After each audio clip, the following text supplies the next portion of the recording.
Coming off of my editorial from Justice League Part 2, I thought I needed to do another editorial this time on Justice League Part 3. But not only that, I'm probably going to talk a little bit more after Justice League Part 3 that maybe we're going to get something totally different in Justice League Part 1.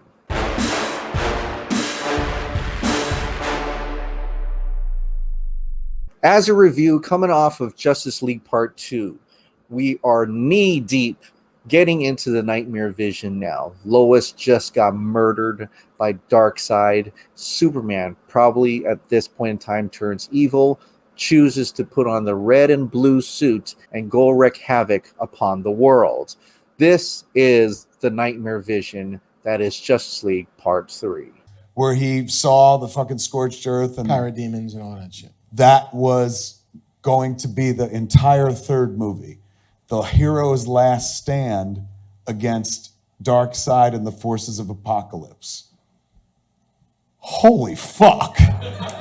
Now, there's not much to be known about Justice League Part 3, unfortunately, and I think it's better for us because we don't want to get spoiled too much. All we know, for the most part, is that the Nightmare Vision will have to have included Batman in the Nightmare trench coat. We also get half a cyborg, and we also get the Flash himself. And there's also rumors that Joker and Deathstroke was even going to be assisting Batman in the Nightmare future. That may or may not be true. So let's just stick with what we already know. In Justice League Part 3, Zack was pretty clear already to us that he really intended Flash to go back a second time.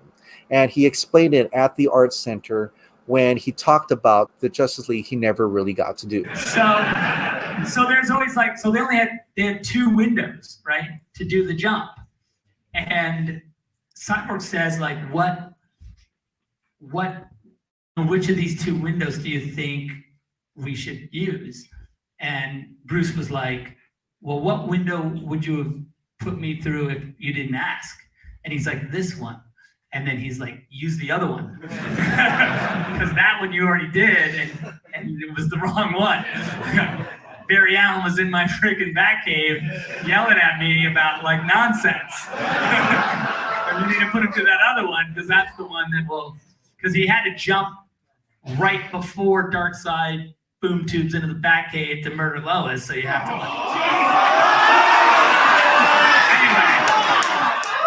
So that was the window that he had to And so if we are to factor in Batman's death, he could sacrifice himself where Darkseid kills Batman instead of Lois. Batman dies. He either gets sacrificed or he self-sacrifices. That part is unclear, but we do know it's the final sacrifice, which means it happens in Justice League Part 3. And in which case, Superman would still be good during that time and actually take on Darkseid at that moment, in which we'll probably see a Justice League battle involving all the Justice League members trying to defeat Darkseid, maybe even pushing him back into the boom tube, very similar to Justice League War, and essentially erasing the Nightmare future altogether. The other thing that we also know is that Lois Lane has a child, has a baby boy, and she names him Bruce. A fan had created this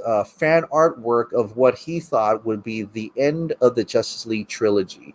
Diana, Barry, Arthur, Alfred, General Swanwick, Clark, Lois, and Victor around the New Hope Bruce. Zack Snyder said, that's scary close. At least that's how I think it would play out. Of course, that is a very short scenario. There's absolutely a lot more things that go on. But the Nightmare future would essentially be that Justice League apocalypse on Earth, Mad Max looking, and a very ragtag team of superheroes trying to defeat Darkseid. So that's how Justice League Part 3 would have played out. I really feel like, hearing what I heard, we might have missed something. Might have missed something big. Yeah. No, I mean, that version of it is a little bit more interesting to me than the version we got. Now, the interesting part about Zack being able to come back and do this now, from his thoughts on how he was going to pursue this back in 2016 and 2017, early part of 2017, is that things have changed. Like he said, the original script is he never shot. I mean, he shot a lot of it, but there was still that hard, scary idea. Now, he came on Real Emotion and talked to us a little bit about the comparison between shooting all his shots and shooting all his bullets. And I think this is an interesting comparison to try to understand where his mind is at and where is it going to go from here.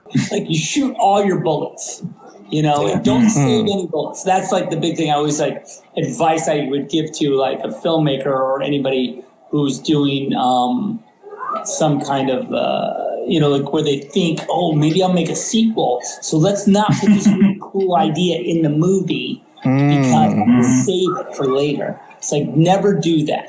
Shoot all your bullets.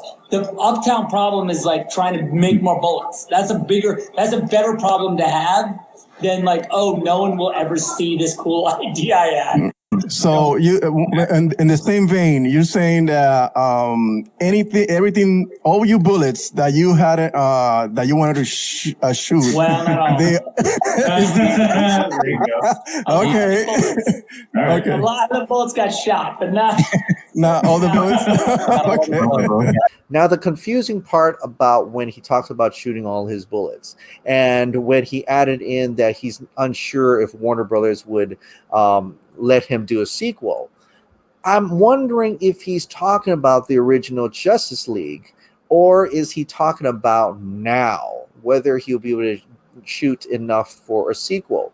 And since I've already talked about the original script video, I want to talk about if he's alluding about how he's probably not going to be able to shoot all his bullets now. Let's continue the analogy just a little bit, though. So you're talking about the problem of making more bullets, but in this particular scenario, you did have an opportunity to make a little more bullets at the tail end here, right? Are you able to talk? You got to make a few changes beyond what it would have been if you just kind of polished up what you already had? Oh, 100%. I mean, it's a different experience being able to be out in the, like, you know, not me just here at the house, kind of like just fucking around, and then like having a massive, machine behind me. I can do anything, like a lot of not anything, but also COVID isn't that friendly. But anyway, there's a lot of things that I definitely wanted to do, that I had envisioned to do, but that now in this, as I go through the movie, pull through the movie, I can actually go like, all right, good, let's just do that then. So the version of the movie that you're gonna get is way even more completed, and it got a bit longer than 214. Tiny bit. I said it's like it is a full 4 hours. After I listened to Zack saying he's going through the movie and he's looking through it and says, well, let's just go with that then. To me, in my mind, he's saying that he can close certain arcs, close certain loops, not concentrate too much, make it a closer knit Justice League story, and not have it be so expansive as how he probably originally wanted to take it. There is no need to connect to Aquaman because Aquaman already came out. There is no need to connect to Rick Famuyiwa's Flash because now it's not Rick Famuyiwa's Flash. There is no need to connect somehow to other future things that may or may not happen. He's getting to take a look at this film 4 years later, knowing what's happening now, knowing that this is a multiverse, knowing that he is not responsible to create or connect or even grow a universe in any way, that maybe in his mind, like he said there, he can look at it, oh, that'll work, that completes it. It's going to be far more complete. There's going to be no open arcs within this story that he has to worry about closing up. He doesn't have to worry about getting more bullets to shoot these certain arcs or complete these certain arcs. He can utilize the bullets he has there and complete a story in a fashion that will make it understandable make it more complete, and less likely to actually lead or connect to anything that is going on at the Warner Brothers side in the theatrical universe. And you may be wondering if this version is compromised. I don't think so, because compromise would mean that there's a studio that's keeping him from making him what he wants. He absolutely is making it what he wants, but he has his new fresh eyes to look at it, and maybe even changing his mind on what to do with it. But it's absolutely still his decision, his ideas, his own work. So it will absolutely be uncompromised, but it probably won't be the version that he originally wanted to do before he even started shooting Justice League back in 2016. Honestly, to me, I'm kind of excited by that, because we kind of, had hints of what Justice League 2 and 3. You never know. Maybe because he already knows that we know what Justice League 2 and 3 was going to be, that he's going to flip it and it's going to be something different altogether. In any case, I'm still excited, really, truly excited to see Zack Snyder's Justice League. As he said, we've only seen the tip of the iceberg, and I can't wait to see what else is under that water. Zack Snyder's Justice League comes out on HBO Max in 2021, and I will be the first to press that button and watch it on my streaming service. If you love this daily dose of DC content of movies, shows, and video games, please click the like button, hit that subscribe, ring that notification bell, keep this hot dog light on, and I'll see you next time.